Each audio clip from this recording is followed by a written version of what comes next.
Good morning po sa ating lahat. Now, sa ating pong pag-aaral, magtutuloy po tayo. Ang ating pong pinag-aaralan ngayon ay in Christ, we are anointed to serve. Kaya kung tayo po ay na kay Kristo, tayo po ay pinili para maglingkod sa Panginoon. Amin po ba? Ngayon, nasabi ko po nung nakaraan, quick review po tayo. Nasabi ko po nung nakaraan, nung tayo po ay sumampalataya sa ating Panginoon, wala pong rason na hindi po tayo maglilingkod sa ating Panginoon. Amen? Hello? Dahil ang sabi ng ating Panginoon, ang sinumang nagnanais maglingkod sa Kanya, kung nasaan si Lord, dapat nandun siya. Tama po ba?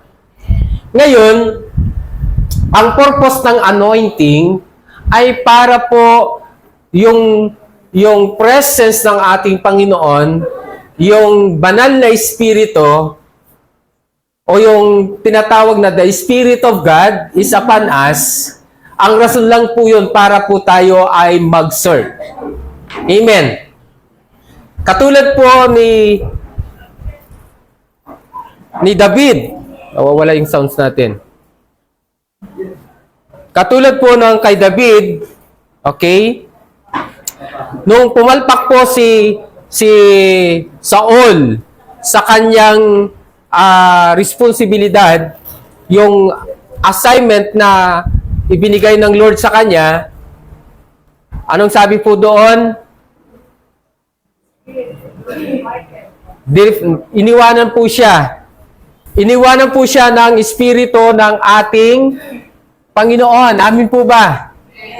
Okay, kaya naliwanag po dito, nung hindi po nasunod ni Saul yung ipinapagawa ng Lord sa kanya, natanggal siya sa pagiging hari. Amin po ba? Ngayon, sabi po doon, yung ating pong verses sa 1 Samuel chapter 16 verse 14, ang sabi po doon, but the Spirit of the Lord departed from Saul, and an evil spirit from the Lord troubled him. Kaya tignan po ninyo ang ibig sabihin po ng evil spirit, okay? Anong ibig sabihin ng evil spirit? Bad breath. Kapag wala ang Espiritu ng ating Panginoon sa iyo, ang meron sa iyo, bad breath. Evil spirit. Are you listening? Hello? Bakit bad breath o bakit evil spirit? Alam mo ba ninyo na ang isang tao na hindi naglilingkod sa Panginoon, meron siyang bad breath?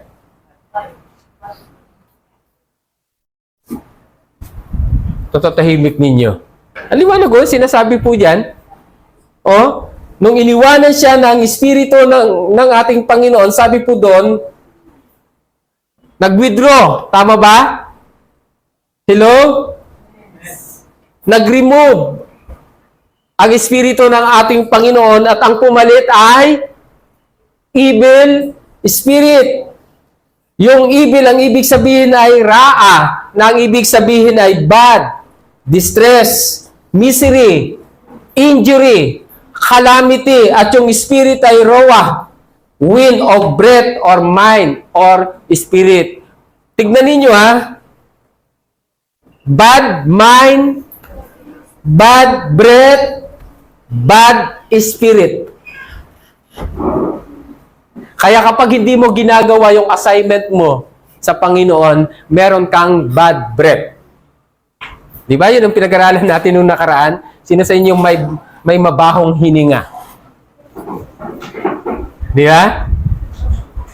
Bad breath o bad mind. Hindi maayos ang iyong pag-iisip. Pag sinabing hindi maayos ang iyong pag-iisip, sira ulo.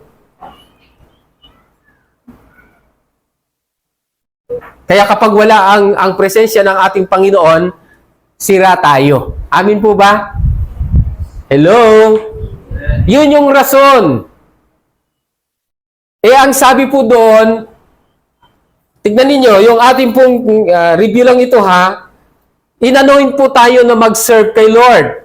Ang sabi po ng Bible, sa Luke chapter 4, verse 18, tignan ninyo ha, the only reason bakit tayo ina-anoint na maglingkod sa ating Panginoon, ito ang sabi niya, the Spirit of the Lord is upon me. Ang nagsasalita po dito si Jesus. Ang sabi niya, ang Espiritu ng Panginoon ay sumasa Kanya. Because He had anointed me to preach the gospel to the poor. He has sent me to heal the brokenhearted, to preach deliverance to the captives, and recovering of sight to the blind, to set at liberty them that are bruised.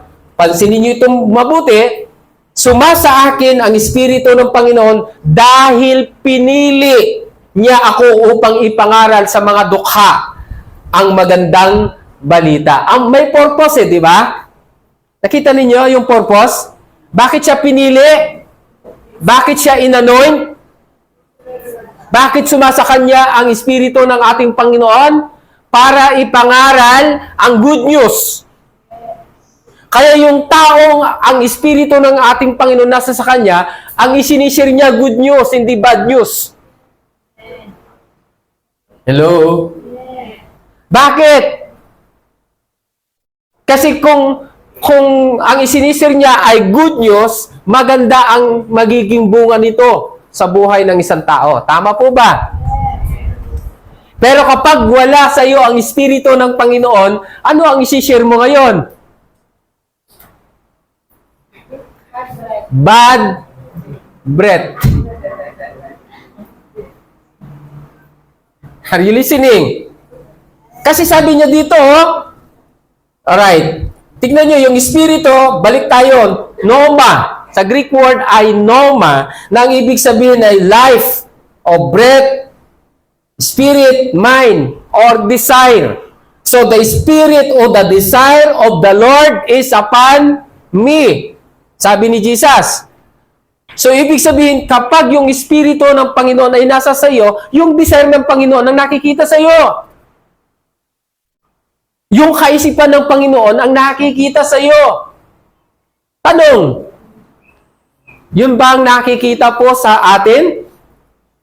Yung desire ni Lord? The only reason why Jesus came is to seek and to save which was lost. Kaya siya naparito para hanapin at iligtas ang mga nawawala. Yun yung desire ng kanyang Ama. Tama po ba? Hello? Ngayon tayo ay sumampalataya sa ating Panginoon. So ngayon, ano ngayon ang mangyayari sa atin? Yung desire din na nasa Panginoon ang dapat nakikita sa atin. Hindi ho pwede na every Sunday lang ho tayo nagiging Kristiyano. Are you listening? Pagdating ng Lunes, Martes, Merkulis, Huwebes, balik tayo dun sa pagiging natural man. O yung tinatawag na karnal. Hindi ho pwede yon.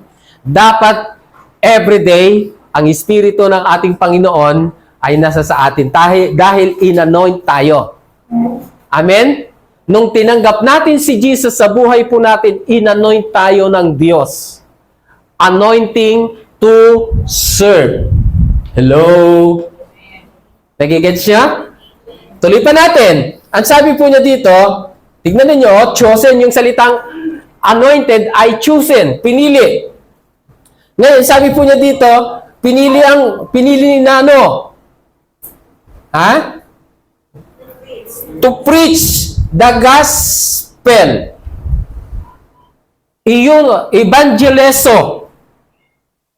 Evangelizo, na ang ibig sabihin ay to bring good news. To announce glad tidings. To declare good news or to declare the gospel of Christ. The good news of Christ. Amin po ba? Saan natin ito i-declare?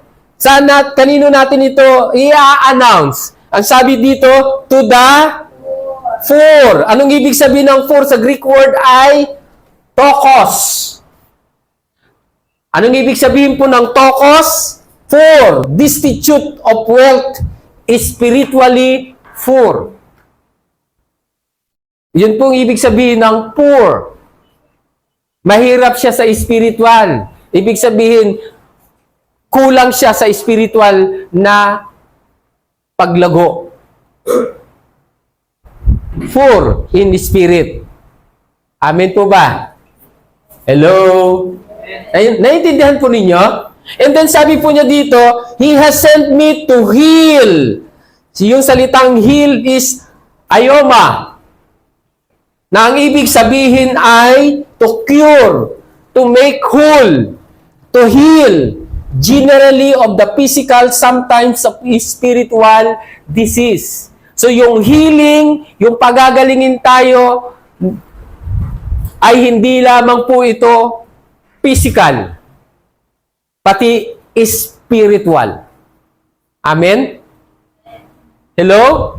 In-anoint po tayo na i-declare ang good news sa mga mahihirap para sila ay gumaling. Hindi lang gumaling sa physical, kundi sa spiritual. Amin po ba? Kaya nung si Jesus na parito, hindi lamang po physical yung pinagaling niya.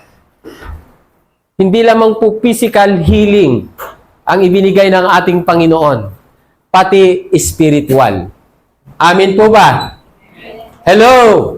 Kaya nga kapag nagkasakit tayo, hindi ho pwedeng hindi ho tayo gagaling. Bakit?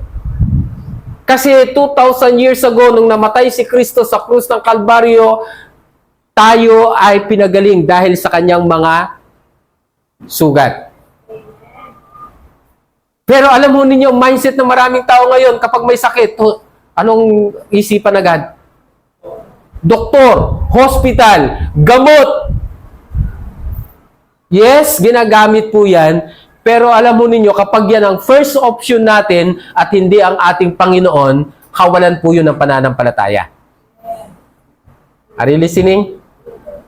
Hello? Ginagamit po ang hospital, ginagamit po ang gamot, ginagamit po ang doktor para mapagaling tayo sa ating karamdaman. Pero kung ito ang pangunahing dahilan at pinagbubuhusan agad natin ng atensyon at hindi ang Diyos, mukhang may problema po tayo. Amen? Are you listening? Hello? Kawalan po ang tawag po doon, kawalan ng pananampalataya. Kasi imagine 2,000 years ago, hindi lamang po physical healing ang ibinibigay ng ating Panginoon, pati spiritual healing. Are you listening? Tuloy pa natin. Ang sabi niya, to heal the brokenhearted, to preach deliverance. Anong ibig sabihin ng deliverance? Aphesis, sa Greek word, na ang ibig sabihin ay freedom, pardon, forgiveness, liberty, remission. Oh, anong ibig sabihin ng pardon? Anong ibig sabihin ng freedom? Pinalaya ka. Saan ka pinalaya ka? Saan tayo pinalaya? Sa pagkaka-alipin. Amin po ba? Sa pagkakabihag. Pinalaya tayo ng ating Panginoon. And recovering of the sight to the blind. Ano yung blind na tinutukoy po dyan? Toplus. Na ang ibig sabihin ay blind physically or mentally. Kabulagang physical at kabulagang mental. Kaya kapag bulag ka ng mental, ang kalalabasan mo, mental hospital. Amin po ba? Hello? Para saan ba ang mental? Sa mga baliw. Kaya kapag iniwanan ka ng Espiritu ng ating Panginoon, ang tawag sa iyo ay baliw. Bakit ka baliw? Meron kang bad breath. Amen po ba? Kaya pala sinasabi ng ating Panginoon na, in your presence there is fullness of joy. Presence means the Spirit of God. Kaya kapag wala ang presensya ng ating Panginoon, wala kang kagalakan. Wala kang kasigla-sigla. Apathetic. Alam niyo bang ibig sabihin ng apathetic? Wala kang pakialam. Kahit na nakikita mong may pangangailangan, needed, ang ating Panginoon, binabaliwala mo. Ang tawag doon, apathetic. Walang pakialam. Amen po ba? Bakit wala siyang pakialam? Wala ang presensya ng Lord sa kanya. Anong meron sa kanya? Bad breath. Palakpakan nga natin si Lord. Nakukuha po natin. Kaya tignan nyo, kapag pinili po tayo ng ating Panginoon, ang Espiritu ng ating Panginoon ang makikita sa atin. Hello? If we are chosen, if we are anointed by God, His Spirit be seen in us. Makikita ang Espiritu, makikita ang presensya niya sa buhay po natin. Are you listening? Tignan mo nga kung Espiritu ba ni Lord yung makikita sa katabi mo? Tignan nyo nga kung Spirit ni Lord yan o evil spirit. Huwag niyo sabihin takot ang evil spirit sa loob ng simbahan. Takot lang ang evil spirit sa presensya ng ating Panginoon. Amen. Kaya kapag ang isang simbahan wala ang presensya ng Panginoon, huwag niyo sasabihin sa akin takot wala ang bad spirit. Nakita ninyo kapag ang isang tao wala sa kanya yung presence ni Lord, anong meron sa kanya? Bad negative thought. Tama ba? Bad attitude. Pag wala sa kanya yung presence ni Lord, pag wala sa kanya yung Espiritu ng ating Panginoon, yun yung nakikita sa kanya. Yun yung nagmamanifest sa kanya. Kaya kapag good spirit ang meron sa iyo, maganda yung nakikita sa iyo. Pag hindi good yung spirit na nakikita sa iyo, hindi maganda yung nakikita sa iyo. Tama po ba?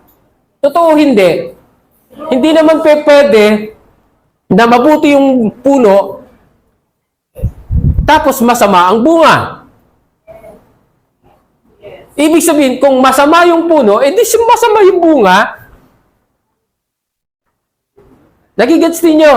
So kung Kristiyano yung puno, di maganda, Kristyan din yung bunga.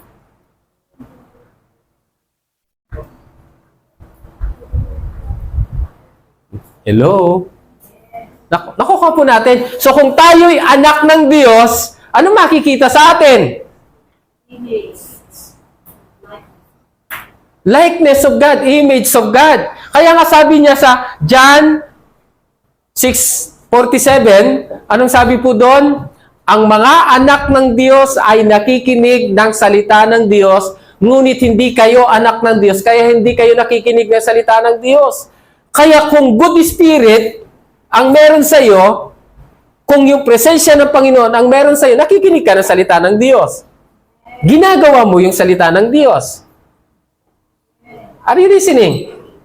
Okay, tuloy po natin. Ngayon, sabi po niya dito, to proclaim the favorable year of the Lord. O yung ano yung ibig sabihin nun? The day when salvation and the favor of God abound greatly. So, sabi po dito, yung salitang proclaim, keroso.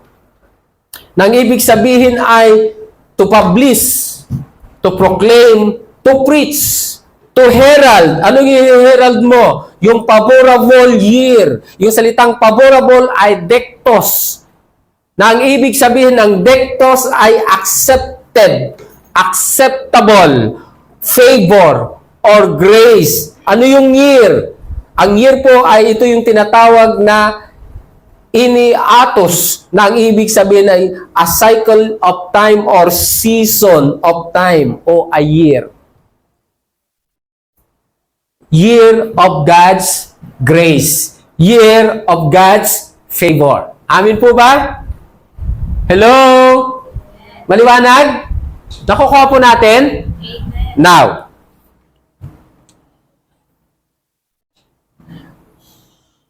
itutuloy po natin yung ating introduction. Itutuloy po natin yung ating pag-aaral sa We are anointed to serve. Ang sabi po dito sa Deuteronomy chapter 6, verse 13 to 14, okay? Basahin nyo yan sa Bible ninyo kasi hindi ko na nilagay. Sabi po dito, the Hebrew word for serve also means worship. In all ages, God's bring His people out of the bondage of sin. That's they might both serve and worship Him. Okay. Pansinin ninyo, yung salitang serve, ang ibig sabihin din pala nito ay worship. Nagugulat po ako dahil yung iba, basta ako nag-worship kay Lord. Tanong, sandali lang. Ano ang ebidensya ng worship? Anong ebidensya ng worship? Evidence ng worship? Serve. Hindi ka lang sumasamba, naglilingkod ka. Kaya yung worship hindi ito nakukuha sa pakanta-kanta lang. Yung service ang mahalaga na ebidensya ng worship. Hello? Hello? Tignan ninyo, nung si Jesus po ay dinala ng Espiritu ng ating Panginoon sa wilderness, na nag-fast po siya ng 40 days and 40 nights. Okay? Nakuha po ninyo? Anong sabi ng diablo sa kanya? Ibibigay ko ang lahat ng nakikita mong kayamanan ng mundong ito, pati mga kaharian, kapalit ng pagsamba mo sa akin. Tama ba? Anong sabi ng ating Panginoon? Ang Diyos lamang ang iyong sasambahin at wala ng iba. Are you listening? Hello? Kaya dito ipinapakita na ang worship ay also service o serving. Nagigets po ninyo? Nagigets po ninyo? At tignan ninyo, bakit nasabi ito ni Jesus? Kasi dito pa lang magsisimula na siyang mangaral ng Gospel of God's Kingdom. Bago siya nangaral, nagpasting muna. Kaya gusto ng diablo na hindi ituloy ni Jesus yung kanyang assignment na binigay ng kanyang ama. Tama po ba? Ano yung assignment? Itong Luke na sabi niya, the Spirit of the Lord is upon me. He anointed me to preach the gospel, the good news. Yun ang ayaw ng diablo. Amin po ba? Kaya ang sabi ngayon ng diablo sa kanya, ibibigay ko lahat lang ito sa iyo. Kapalit ng iyong pag-bow down. Kapalit ng iyong pagsamba sa akin. Hindi ginawa ni Jesus, tama ba? Bakit? Kasi ang ebidensya ng worship ay paglilingkod. Are you listening? Kahit pupunta ka dito every Sunday na kumakanta, kung hindi mo ginagawa yung assignment na ipinapagawa sa iyo ng Panginoon, hindi yan worship. Kasi the evidence of worship is serving. Are you listening? May natututunan tayo? Ang ebidensya ng pagsamba ay paglilingkod. Ano ba yung assignment na binigay sa atin? Ministry of Reconciliation. People, ibalik natin ang tao, i-reconcile natin ang tao sa Panginoon. Yun yung assignment natin. Kaya kapag ginawa natin ito, ang tawag dito worship. Napakababaw po ng ating definition ng worship. Akala natin ang worship, pag pupunta tayo ng church, kakanta lang tayo, magtataas-taas ng kamay. Hello? Yes, that is yun yung tinatawag na physical manifestation ng worship na ginagawa natin. Pero ang totoong worship ay paglilingkod sa Panginoon. Gets niya? Parang wala akong kausap dito. Basahin po natin ito. Tignan niyo sa Revelation chapter 22 verse 1 to 3. Ang context po nito ay new heaven and new earth. Okay? Dumating na si Lord, tapos na yung second coming, tapos yung mga nanampalataya sa Kanya, dinala na niya doon sa new heaven and new earth. Pansinin niyo, ang sabi sa verse 1, then the angel showed me the rivers of the waters of life, flowing with water clear as crystal, continuously pouring out from the throne of God and of the Lamb. The river was flowing in the middle of the street of the city, and on either side of the river was the tree of life, with its 12 kinds of ripe fruits according to its month of the year. The leaves of the tree of life are for the healing of the nation. And every curse will be broken and no longer exists.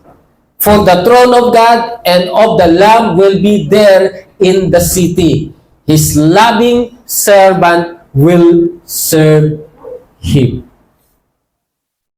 Kita ninyo? Ang original na dahilan bakit tayo inanoint ni Lord para maglingkod. Tama po ba? Hello?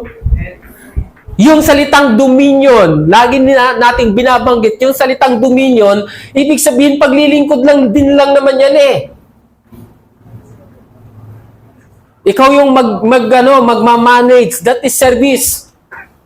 Dominion. Kaya kung hindi ka maglilingkod, hindi ka nag-worship kay Lord.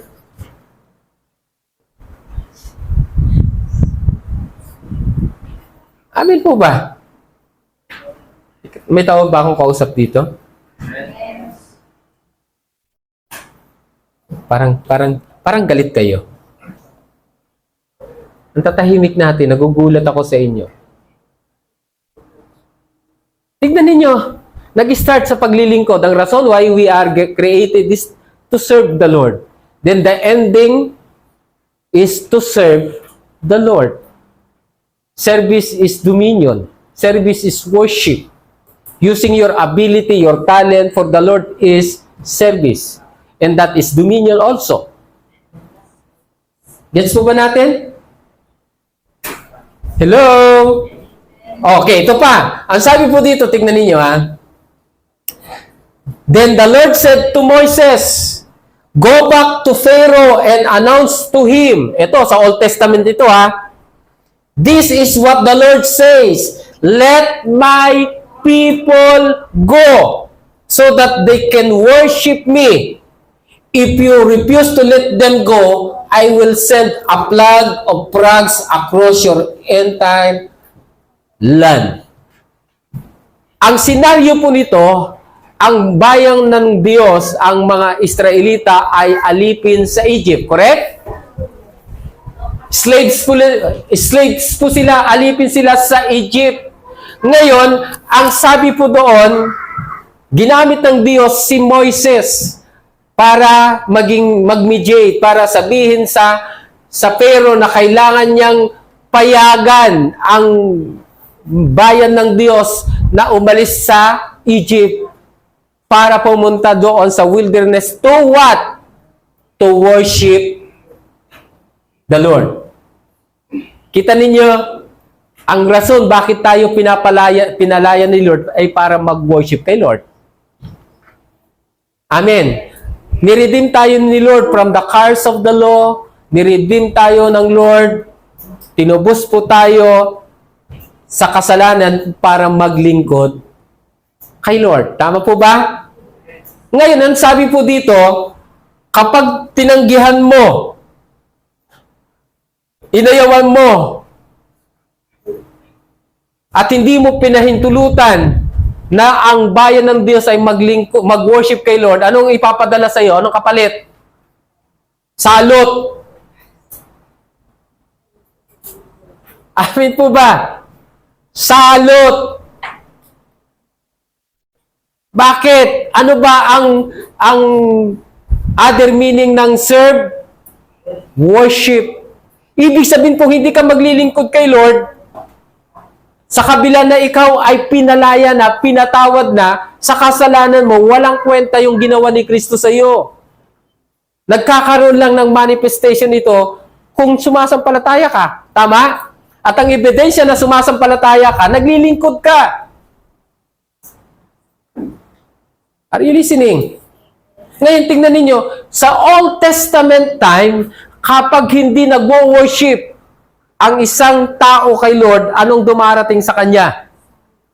At kapag ang isang tao tinatanggihan niya, ayaw niyang i-worship si Lord, anong mangyayari sa kanya? Salot. At hindi lang salot, 10 salot na pinadala dito eh. Dahil ayaw niyang payagan ang bayan ng Diyos na pumunta sa ilang para mag-worship sa Diyos. That is the importance of worship. That is the importance of serving God. Kung gusto mo na walang bad breath, magsilingkod tayo kay Lord. Are you listening? Ang paglilingkod ay hindi nasasabi sa bibig lang. Ang paglilingkod, meron itong physical manifestation. Are you listening? Kaya nga tignan ninyo kung ano natin ang kwento nito. Nung sila ay pinayagan na, hindi sila basta umalis doon sa Egypt na wala silang dalang iahandog kay Lord. Are you listening? Hello? Giving is the evidence of service. Giving is the evidence of worship. Saan ka nakakita ng nag-worship na hindi nagbibigay? Saan ka nakakita ng naglilingkod na hindi siya nagbibigay? Nakita niyo yung point? Kaya nga si Jesus, tignan ninyo, nung ginawa niya yung paglilingkod para sa atin, anong ibinigay niya? Buhay niya mismo. Ngayon, sasabihin ng mga tao, naglilingkod ako kay Lord. Bakit ayaw mong ibigay ang buhay mo kay Lord?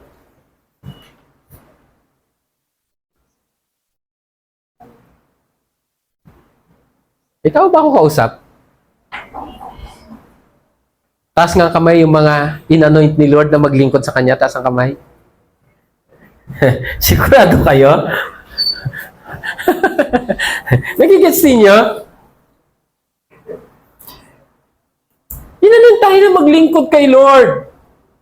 At yung paglilingkod na yan may ebidensya. Kaya ko tayo binigyan ng potensyal, ng ability para gamitin kay Lord. Tama po ba? Hello? Napansin po ninyo yung binigyan ng talento? Binigyan ng 5, binigyan ng 2, binigyan ng 1. Anong ginawa ng 5? Di ba, ininvest niya agad yung ibinigay sa kanya? Ganon din yung 2, pero anong ginawa ng 1? Inihukay sa lupa. Bakit? Natakot siya. Baka malugi. Kaya nang bumalik, pinagsusulit sila, oh, anong nangyari? Yung binigyan ng 5, binigyan ng 2, ang sabi ng Lord sa kanila, ano sabi? Well done. Pero anong sabi dun sa isa? Natakot po ako, kaya ko inuhukay sa lupa. Ito po yung ibinigay nyo. Anong sabi ng master? You wicked servant. Mabuti pa nga, sabi niya, mabuti pa nga. Ibinangko mo yan para pagbabalik ko, mayroon akong tubo. Kaya ho tayo binigyan ng talento, ng ability, ng potential para magamit sa paglilingkod. Kaya lang nakakalungkot. May mga ability po tayo pero hindi natin ginagamit sa paglilingkod. Are you listening? Hello? Kaya ka binigyan ng magandang boses para magamit kay Lord. Kaya ka binigyan ng matabil na dila. Anong matabil na dila? Talkative. Maboka, para gamitin mo sa pag-share. Binigyan ka ng talino para gamitin sa paglilingkod. Lahat ng meron sa atin, hindi ho yan ibinigay lang ng walang purpose. Ibinigay ni Lord yan dahil meron siyang purpose. Anong reason? To accomplish His purpose. Para i-accomplish yung purpose ng Lord sa atin. Gets mo ba natin? Hello? Ang tindi nito, oh. Ang tindi. Grabe. Sabi niya, let my people go. Samantalang ngayon, dahil kay Kristo, pinalaya na tayo. Ngayon, ang kasunod, pag ikaw ay pinalaya, anong kasunod? Paglilingkod. Anong kasunod? Pagsamba. Ngayon, ayaw pumayag ng pero. Anong nangyari? 10 salot. Kaya worship and serving the Lord is very essential. Napakahalaga po yan. Hindi lang dapat tayo pumupunta ng church every Sunday. Then, pagdating ng Lunes, Martes, personal. Pagdating uli ng Linggo, kay Lord, hindi ho ganun ang life ng totoong naglilingkod. Everyday dapat naglilingkod tayo kay Lord. Amen po ba? Hello? Palakpakan nga natin si Lord. Everyday dapat. Kahit ho ang fasting, paglilingkod yan. Kaya sabi ng Lord, when you fast, anong ibig sabihin ng when? Kung mag-aayuno kayo, ibig sabihin, ini-expect ni Lord na nagpapasting tayo. Bakit? Si Jesus nga nagpasting eh. At ang fasting ay bahagi ng paglilingkod. Hindi ho agad nag-ministry si Jesus. Nag-undergo pa siya ng fasting. Kasi ang fasting is a test of your commitment. Test of your faith. Test of your relationship. That is the purpose of fasting. Ito ay sukatan ng iyong relasyon kay Lord. Sukatan ito ng commitment mo. Sukatan ito ng submission mo kay Lord. Are you listening? Also, kahit ang prayer po ay sukatan ng relasyon kay Lord.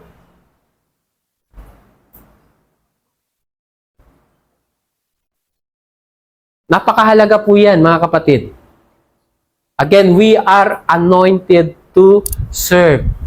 Nagtataka ho ako kapag Wednesday. Amin po ba? Hello? Para saan ang Wednesday? Para kay? Ano yung ginagawa ng Wednesday?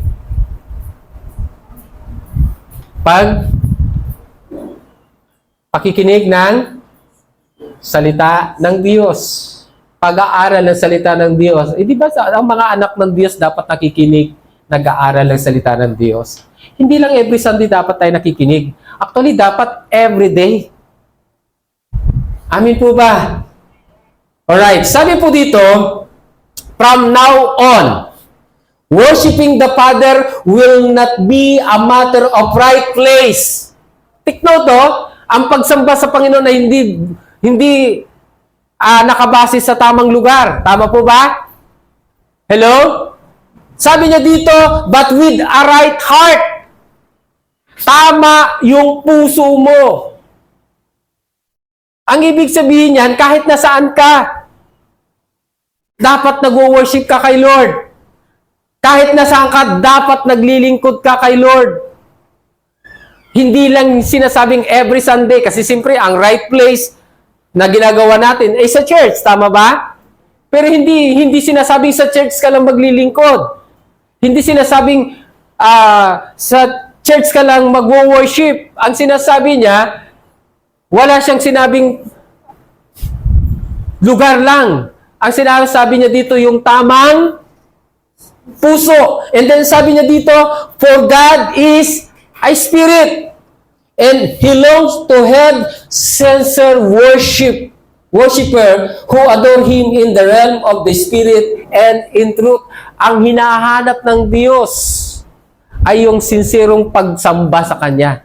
Ang hinahanap ng Diyos ay yung sinserong paglilingkod sa Kanya. Sincere service.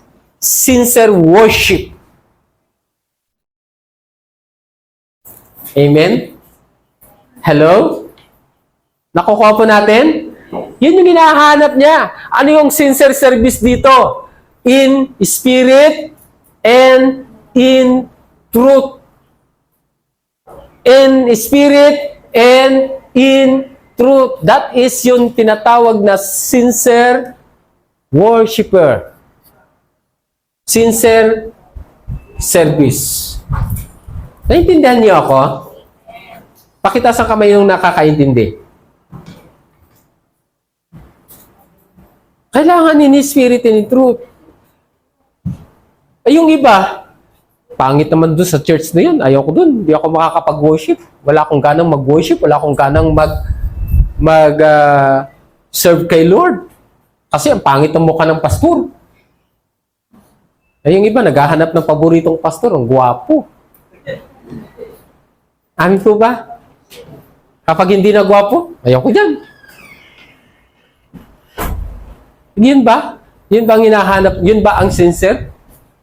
Pag sinabing sincere worship, hindi tumitingin ng lugar. Hindi tumitingin ng panlabas. At tinitignan puso. Gets na natin? Hello?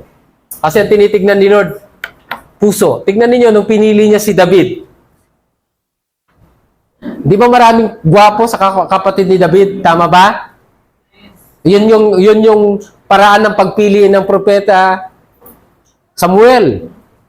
Pero sabi ng Lord, hindi yan yung paraan ng pagpili ko. Ang paraan ko ay saan? Sa puso.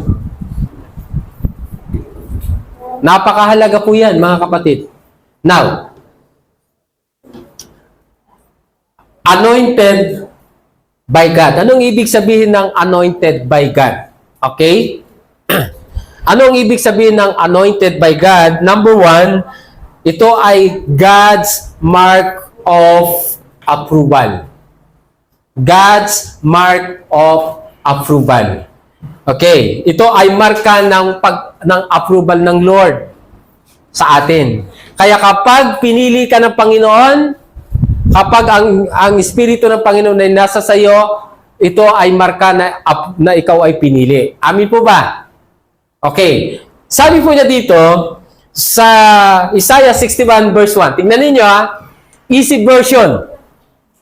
The Spirit of the Lord is on me because He has chosen me to serve Him. He has sent me to tell good news to the poor people. He has sent me to comfort people who are very upset. He has sent me to tell prisoners that they are now free. They can go out of their prison. Ang Espiritu ng Panginoon Diyos ay nasa akin sapagkat hinirang niya ako o pinili niya ako na mangaral ng magandang balita sa mga mahihirap. Kita niyo, sabi ko nga po, serve also means worship. Amin po ba? Hello? Hello? So, tignan ninyo kapag ang Espiritu ng ating Panginoon o ang presensya ng ating Panginoon ay nasa sa iyo, ito ay ebidensya, ito ay tatak o marka na ikaw ay pinili para maglingkod. Kaya kung sinasabi ng isang tao, ang Espiritu ng Panginoon nasa sa akin, Where is the evidence na ang Espiritu ng Panginoon ay nasa sa iyo? Nasaan ang ebidensya na ang Espiritu ng Panginoon ay nasa sa iyo? Di ba ang sabi din, He has chosen me to serve God. So, ang ebidensya ng Espiritu ng Panginoon ay nasa sa iyo ay para maglingkod. Amen? Hello? Kasi yan ay mark of God's approval. Kapag nasa sa iyo yung Espiritu niya, ito ay marka ng approval na ikaw ay pinili para maglingkod. Kaya nung tinanggap mo si Lord sa buhay mo, yun yung marka ng approval na ikaw ay piniling maglingkod. Kaya ka naging born again, naging Christian ka para maglingkod. Hindi para wala lang. Hindi para maging apathetic ka lang. Hindi para every Sunday ka lang pupunta ng church. Hindi ganon ang mark of God's approval. Kita ninyo? Nung pinili niya si David, ang Spirit, napuspos siya ng Espiritu ng ating Panginoon, and from now on, from that time, si David ay naging hari ng Israel. Ginampanan po niya yung pagiging hari ng bayang Israel. Nung napili si Saul, sa simula, ginampanan din niya yung pagiging hari ng Israel, pero anong nangyari sa kanya? Nag-disobey po siya sa ipinapagawa ni Lord sa kanya. Kaya nung nag-disobey po siya, tinanggal siya sa pagiging hari. Bakit siya tinanggal sa pagiging hari? Dahil iniwanan na siya ng Espiritu ng ating Panginoon. There is no authority without the Spirit of God or the presence of God in your life. Powerless po tayo kapag walang Espiritu ng Panginoon sa buhay po natin. Paano yan? Tinanggap natin si Lord sa buhay natin, di ba powerful dapat tayo? Amen. Ano yung power na ibinigay po niya sa atin? Para maglingkod. Are you listening? May natutunan tayo? Sabi mo nga sa katabi mo, maglingkod ka na. Kasi kung hindi ka maglilingkod, ang tawag sa'yo, bad mind. Bad breath. The anointing of God signifies the mark of approval in your life. With it, you would be able to display His power even in difficult or impossible situation. Kaya kapag ang anointing, ang Espiritu ng Panginoon sa iyo, ng Panginoon ay nasa sa iyo, kahit nasa difficult situation ka, sa mga imposibleng sitwasyon, magtatagumpay ka, maglilingkod ka. Ang problema nga kung minsan kapag hindi na ayos yung condition natin kumbaga sa difficult situation yung kalagayan natin, affected yung paglilingkod natin. Tama? Tama po ba? Sakalang maganda yung paglilingkod natin kapag okay ang lahat. Ganun bang ibig sabihin ng Spirit of God? Hindi. Even in difficult situation, naglilingkod ka kay Lord. Ang pansin ninyo si David. Si David ba nung naging hari, puro good situation ba? No. Nakaranas din po siya ng bad situation, pero in bad situation, in bad time, hindi po siya nagpabaya sa kanyang paglilingkod kay Lord. Amin po ba? Ang mahirap po sa atin ngayon, sa ating pong kalagayan, kapag may problema na tayo, hirap na hirap tayong maglingkod. Amen? Totoo, hindi. Anong ginagawa ng Spirit of God? Hindi ba para palayain ka? Para i-deliver ka? So, ibig sabihin, you are not under the what? Hindi ka na alipin ng sitwasyon. Kaya, bad or good situation, if the Spirit of God is upon us, anong mangyayari sa iyo? We will experience deliverance. In bad situation, we serve God. Comfortable o hindi comfortable, naglilingkod ka kay Lord. Amen. Kahit ba ang ginagawa sa iyo, pinipersecute ka na ng karamihan, okay lang. Hindi affected yung paglilingkod mo. Bakit? Yun, nasa sa iyo ang Espiritu ng ating Panginoon. Are you listening? Maliwanag po ba, mga kapatid? Now, tutuloy po natin. Sabi niya, number 2, bakit tayo, anong ibig sabihin ng anointed by God?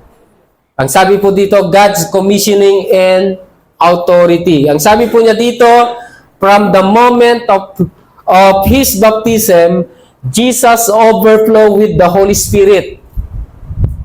Okay? Nabautisman ba tayo kay Kristo? Sino nabautisman kay Kristo? Ha? Yung bautismo na tinutukoy dito, hindi water baptism, ha? Yung bautismo na tinutukoy dito, baptism into His death. Nabautismuhan tayo nung kamatayan, nung finished work of Christ, yung ginawa ni Kristo. Ngayon, ang sabi niya dito, Jesus overflow with the Holy Spirit. Kasi dito, si Jesus, nag-undergo siya ng water baptism. Tama ba? Nagigets ninyo? Tama? Ngayon, sabi po niya dito, He was taken by the Spirit from Jordan into the wilderness of Judea to experience 40 days the ordeal of testing by the accuser. He ate no food during this time and ended his 40 days fast very hungry. Natapos po niya yung 40 days and 40 night na ano siya? Ha? Gutom o busog? Ha? Wala namang nagpapasting hindi nagugutom. Kaya itong May, meron tayong fasting, 3 days fasting. Okay? Ngayon, sabi po niya dito, it was the devil said to him, if you are really the Son of God, anong test sa kanya? Anong testing sa kanya? Kung ikaw nga ay anak ng Diyos. Sinong anak ng Diyos dito? Taas ang kamay. Oh. Sabi dito, command this stone to turn into loaf of bread for you. Jesus replied, I will not, for it is written in the scripture, life does not come only from eating bread, but from God. Life flow from every revelation from His mouth. O, kita ninyo? Tinukso siya sa pagiging anak ng Diyos. Tama po ba? Ang temptation sa atin ngayon, pagkain.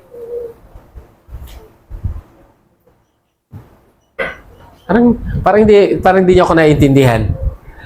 Ang temptation ngayon sa atin, pagkain. Kaya kapag wala kang makain, ano ang ginagawa ng isang taong walang makain? Ha? Wala kang iluluto eh. Ano? So, ang kapalit ito, maghahanap siya ng pagkain. Talagang gagawa siya ng paraan para makahanap ng pagkain. Kaya ngayon, tignan ninyo, ang pinupunto po dito, kapag tayo ay kinakapos ngayon, isipin ninyo na ito ay test sa atin. Kung kaya mo ba na maglingkod sa panahon na wala kang makain, wala kang pera, wala kang power, yun yung pinupunto dito. Pero ano sabi ng ating Panginoon? No, I will not. Sapagkat ang tao ay hindi lamang nabubuhay sa pagkain. o sa tinapay, kundi sa pamamagitan ng salita ng Diyos. Sa panahon natin ngayon, ang test sa atin yan eh. Walang pera, walang pagkain, panahon na kailangan mong maglingkod, panahon na kailangan mong mag-ministry. Anong gagawin mo? Pag wala kang makain, maiintindihan naman ako ni Lord. Tama ba? Yun naman yung ginagawa natin eh. Maiintindihan ako ni Lord kung hindi ako mag-ministry ngayon, hindi ako pupunta ng church kasi wala akong kakainin. Tignan niyo sagot ni Jesus, I will not. At ang sabi niya, ang tao ay hindi lamang nabubuhay sa pagkain. Totoo, hindi. Hello? Totoo, hindi. Isa sa testing sa atin, test of faith, test of your relationship, test of our commitment and submission, isa ang food. Pag wala kang makakain, mag-iisip ka talaga. Pag wala kang pera, mag-iisip ka talaga. Correct? Correct? Kaya kapag wala kang pera, anong gagawin mo, Sister Lourdes, kapag wala kang pera? Tapos araw ng linggo, anong gagawin mo? Araw ng linggo yan, ano? Di ba? Totoo naman, nangyayari naman yun eh. Hindi naman tayo, anong tawag doon?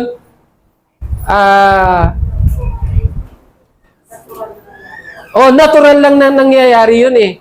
Pero kung naiintindihan mo, ang prinsipyo ng Panginoon, ito pala ay isang test sa iyo. Kaya kapag hindi mo ito napagtagumpayan, talo ka.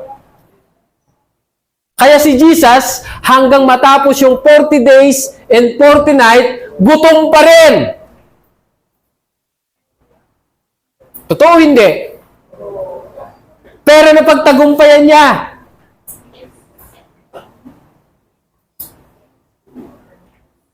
Gutom pa rin siya.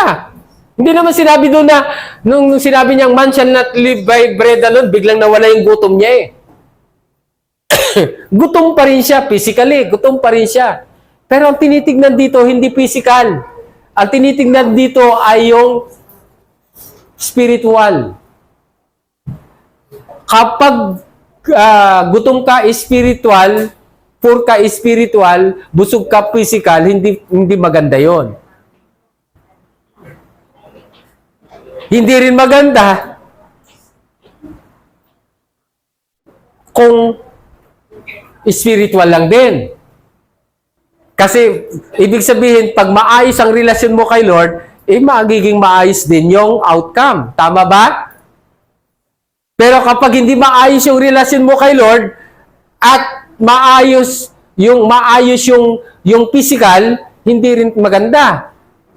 Kasi yung physical ngayon is just a temporary. Lahat ng meron sa atin, nawawala. Pero ang buhay na walang hanggan, yun ang mahalaga. Amin po ba? Pero tingnan nyo, natetest yung ating pananampalataya, di ba? Hello? Okay. Number 3. Tingnan nyo ha. And the Holy Spirit descended in bodily form like a dove upon him, and a voice came from heaven which said, You are my beloved Son, in you I am well pleased. Ang tindi ng sinabi dyan. Dahil sumunod po siya doon, alam niyo ba yung salitang beloved? Agapitos. Favorite. Worthy of love. Then sabi niya, yung salitang son, ang ibig sabihin ay huios, na ang ibig sabihin ay descendant. Then sabi niya dito, yung salitang please, idokeo, to think it good be resolved. So kung papansinin po natin itong mabuti,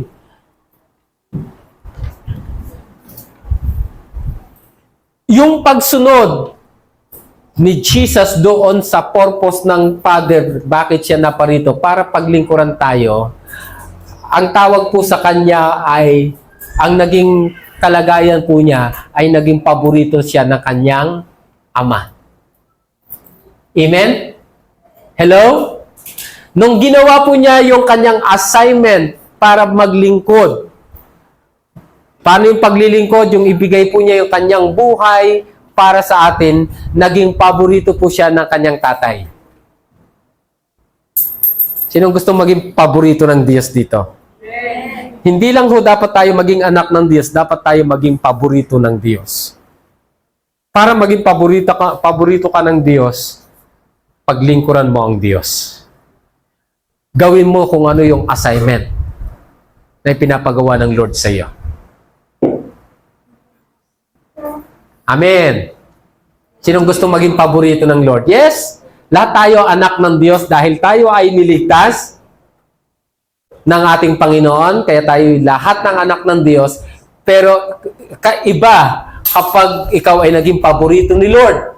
Paano ka magiging paborito ni Lord? Kapag pinaglingkuran mo siya. Kapag ginawa mo yung assignment mo. Kaya tingnan nyo, He is only begotten Son. Tama? Tama? Pero sabi niya, nung siya ay nagsasuffer na, doon sa Gethsemane, ano sabi ni Jesus? Ama, kung maaari, ilayo mo sa akin ang saro ng paghihirap na ito. Pero, ganun pa man, hindi yung gusto ko ang masusunod, kundi yung gusto mo. Tama po ba? Eh baka mahirap kasi yun eh. Bakit? Yung suffer ng paghihirap yun, kamatayan niya sa krus ng Kalbaryo. And yun po yung paglilingkod ni Jesus para sa atin. Yung ibigay niya yung kanyang buhay. Anak siya, kaisa-isang anak. Pero hindi lang siya naging kaisa-isang anak. Naging paborito pa siya. Bakit? Kasi binigay po niya yung buhay niya para sa atin. And that is service. At ang tawag po doon, yun yung tinatawag na worship. Gigets natin? Hello? Sabi mo nga sa katabi mo, tanong ko sa iyo, nagsiserve ka pa talaga kay Lord? Nagsiserve ka pa talaga kay Lord? Bahala po kayo. Okay. Sabi po dito, but you will receive power when the Holy Spirit comes on you, and you will be my witnesses in Jerusalem and all Judea, Samaria, and to the uttermost part of the earth. Ang ibig po sabihin ng power ay dunamis, physical power, force, might, ability, energy, efficacy, and then sabi po niya dito, yung salitang Holy Spirit ay hagios, set apart, set apart. Yung Spirit means spirit life, mind. Tignan nyo, isinet apart ka sa pamamagitan ng Holy Spirit. Comes on you, and then, ano ang ibig sabihin ng witnesses? Martus, an eye, or ear, witness, or martyr. Ang ibig sabihin po ng witness is, anong sabi niya doon? Eye witness o ear witness. Kumbaga sa kaso, nandun ka, nakita mo talaga yung totoong nangyari. Yun ang ibig sabihin ng witness. Kaya ang tawag doon ay witness. So sabi dito, but you will receive power after that the Holy Spirit is come upon you, and you will become witness. Saan tayo magwi-witness? Kanino tayo magwi-witness? Kay Jesus. O tanong, nagwi-witness ba tayo kay Jesus? Ano ba yung ginawa ni Jesus? Yun yung ating bini-witnessan, yung ginawa ni Jesus. Kanino tayo magpapatotoo tungkol kay Kristo. Amin po ba? Hello, sa Jerusalem, sa Judea, Samaria, into the uttermost part of the earth. Magwi-witness ka sa pamilya mo, sa kapitbahay mo, sa kakilala mo, at sa lahat ng maaabot mo. Magpapatutuo ka, magiging eyewitness ka ni Kristo. And that is, yun po yung anointing na binigay sa atin, anointing to serve. Isi-simplify natin, Ministry of Reconciliation.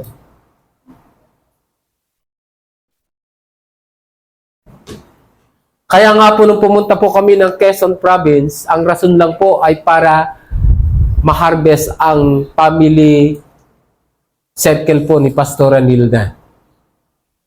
Amen. Alam po ba ninyo na pinag-i-stay na po ako doon ng isang buwan? Pastor, magtayo na tayo ng church dito.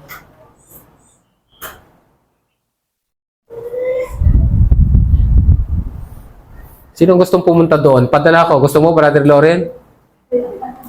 Doon ka sa Quezon Province?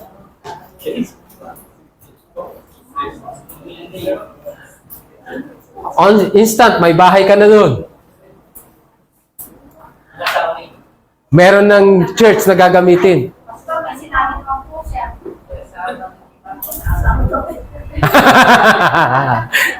Hello! Nako! Grabe eh. Talagang mga morena ang tao doon. Kagaganda. Ala eh. Sabi si Sister Lourdes, hindi ako papayag, sama ako. Sabi mo ba? Totoo yun. Nag-uusap nga kami kahapon ni Pastor sa pag-ayaw nila, tayo na lang dalawang pupunta doon. Imagine. Hello? Harvest time na. Yun lang yung rason kung bakit kami pumunta, dahil gusto na ni Pastora Nilda na yung kanyang mga kapatid, mga pamangkin ay mawin para kay Lord. Kasi mahirap na nagwiwin tayo ng ibang tao na mismong sarili nating pamilya ay hindi pa natin nawiwin. Amen. Are you listening? Alright. Ngayon, kung sabi po dito yung pangatlo, clothing of power from on high. Kapag ikaw, ang ibig sabihin ng anointed by God, ikaw ngayon ay dinamitan ng power mula sa saan? From high. Ang sabi po dito, tignan ninyo. And you are witnesses of these things. And behold, I send the promise of my Father upon you. Okay. Sino yung promise ng Father? Ha? Sino nagsabing si Jesus? Holy Spirit. Holy Spirit. Yun yung promise ng Father. Tapos sabi niya dito, but tarry ye in the city of Jerusalem until ye be endowed with power from on high. Yung salitang promise dito ay ipadilya, summon, announcement, message. Okay. Send the summon of my Father, o message of my Father upon you. Yung salitang tari, ang ibig sabihin po niyan ay kapiso. So, sabi niya, to make to, or sit, stay, remain. O, remain. Manatili kayo sa Jerusalem. Manatili muna kayo sa Jerusalem. Yun ang sinabi niya dito. Hanggang sa dumating sa inyo ang kapangyarihan mula sa langit. Alam ba ninyo yung salitang endowed clothing? Okay? Hanggang kayo ay madamitan ng ano? Dunamis, ng power. Nang ibig sabihin nito ay energy o physical force, might, ability. Yun yung binigay eh. So tignan nyo, nasabi ko sa inyo kanina, kaya lang tayo binigyan ng ability para tayo ay mag-witness, para tayo ay mag-serve. Tama po ba? Hello? Amen. Nagigets ninyo? Ang liwanag po nito, oh. Yun yung ibig sabihin ng inanoint tayo. Kaya kapag nasa sa iyo ang Espiritu ng ating Panginoon, sinusumunan ka ngayon na maglingkod. Ha? May sumun ka, Sister Mika. Isa ka daw sa magtuturo sa fasting natin. Ang tawag doon, sumun. Ganon din ang ginawa sa atin. Nung tinanggap natin si Lord, sa buhay natin, sinusumunan tayo ni Lord ngayon. Ano ang sumun niya sa atin? Maglingkod sa Kanya. Mapag-aaralan natin po yan sa part 2. Talaga nga ba na tayo ay anointed to serve? Okay? Amen. Nakuha po natin. So, conclusion na po tayo dahil alam kong gusto niyo na magtapos na tayo. Ang sabi ng Bible, then he answered and spoke unto me, saying, this is the word of the Lord unto Zerubbabel. Okay? Saying, not by might, nor by power, but by my spirit, says the Lord. Okay. Sa Tagalog, sinabi sa akin ng anghel, ang ipinasasabi ni Yahweh para kay Zerubbabel, sabi niya dito, pinasasabi ni Yahweh na may kapangyarihan sa lahat, ang tagumpay ay hindi makakamit, okay, sa pamamagitan ng lakas, ng hukbo o sariling kapangyarihan, kundi sa pamamagitan lamang ng aking Espiritu. Kaya tignan ninyo, magtatagumpay lang po tayo sa pamamagitan ng Espiritu ng ating Panginoon. Ano yung Espiritu ng ating Panginoon? Ha? Sino yung Espiritu ng ating Panginoon? Holy Spirit.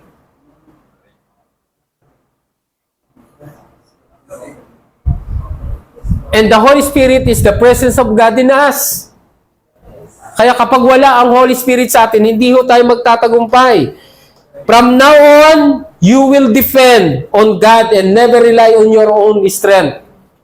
The ministry belongs to God and the means to finish the task is also from God. It is the Holy Spirit that help us succeed and effective in ministry. Hindi ho tayo magtatagumpay sa ating ministry kung wala ang banal na Espiritu. Okay? Nakuha po natin? Yung task ay hindi sa atin, kay Lord yan. Kaya kapag nagpagamit lang tayo kay Lord, i-accomplish ni Lord yung assignment natin, kumbaga, ginagamit lang niya tayo. Kaya po tayo naging born again, kaya po tayo naging Kristiyano para magamit tayo ni Lord doon sa kanyang purpose. Amen? We are not only anointed to serve, but we also called to serve. Hindi ka lang in-anoint ni Lord na maglingkod, kundi tinawag ka para maglingkod. Kaya nga kapag tinanggihan mo yung paglilingkod sa Panginoon, ang mayroon sa iyo ay bad mind. Bad breath. Are you listening? Kapag inaayawan mo yung ipinapagawa ng Lord sa iyo, bad breath ka. Kapag tinanggihan mo yung assignment mo, pinabayaan mo yung assignment mo, pinabayaan mo yung responsibility mo, ang tawag sa iyo, bad breath.